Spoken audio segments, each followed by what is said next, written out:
அன்பார்ந்த கூடான குடிமக்களே, நல்லா பாருங்க. இது வந்து நம்ம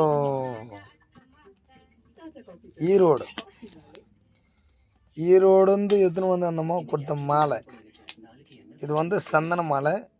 நல்லா பார்த்துங்க. கழுத்தில் என்ஆர் இப்போ வியணுன்னு கீது என் கழுத்தில் போட்டுட்டேன். இது வந்து அந்த அம்மா எத்தனை வந்து கொடுத்த மாலை. உங்களுக்கு ஏற்கனவே ஒரு வீடியோ போட்டிருக்கிறேன். கன்னியாகுமரி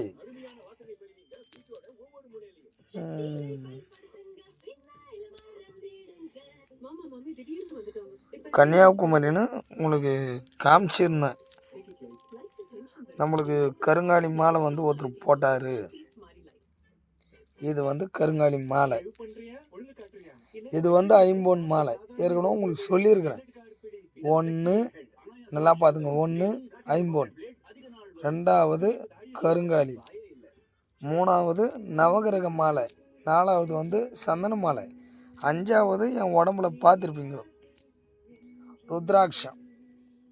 அது எப்பவுமே நான் வந்து இரவில் என்ன பண்ணுவேன் அப்படின்னா, அதாவது உங்களுக்கு வழிபாட்டில் வச்சுருக்கேன் பாரு காளி, அந்த காளி தாய் மேலே கழட்டி போட்டுருவேன்.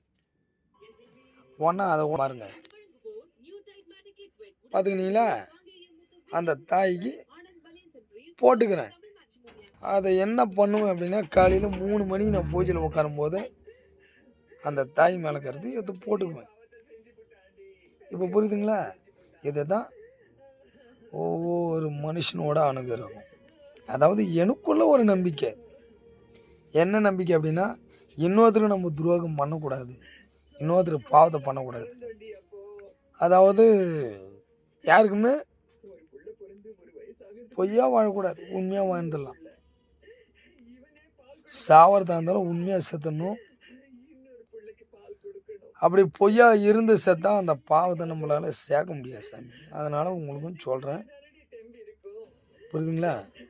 ஒன்று கெட்டவனாக்கன்னா கெட்டவனாகவே வாழ்ந்துட்டு போயிடு, நல்லவனாக இருந்தால் நல்லவனாகவே வாழ்ந்துட்டு போயிடு. 2 பக்கமும் நீ ஆட்டானின்னா இறைவனோட கணக்கு ஒன்று தான் இருக்கும். என்ன இருக்குன்னு தெரியுமா? தராசை நிற்க வச்சு பார்ப்போம் மேலே போகும்போது, அதுக்கு பலனே இருக்காது. இப்போ நான் சொல்லக்கூடிய விஷயம் அது ஒன்று தான். கடவுள் இருக்கிறான். உண்மை நம்புறவங்களுக்கு கடவுள் இருக்கிறான், நம்பாதவங்களுக்கும் கடவுள் இருக்கிறான். நான் அது ஒன்று தான் சொல்லுவேன். கடவுள் இல்லைன்னா நம்ம கூடி இல்லை. ஒவ்வொருத்தருக்கும் இது ஒன்று தான் நான் சொல்லுவேன். ஓம் நமோ நம சிவாய. உண்மையாக இருந்தால் பாருங்கள்.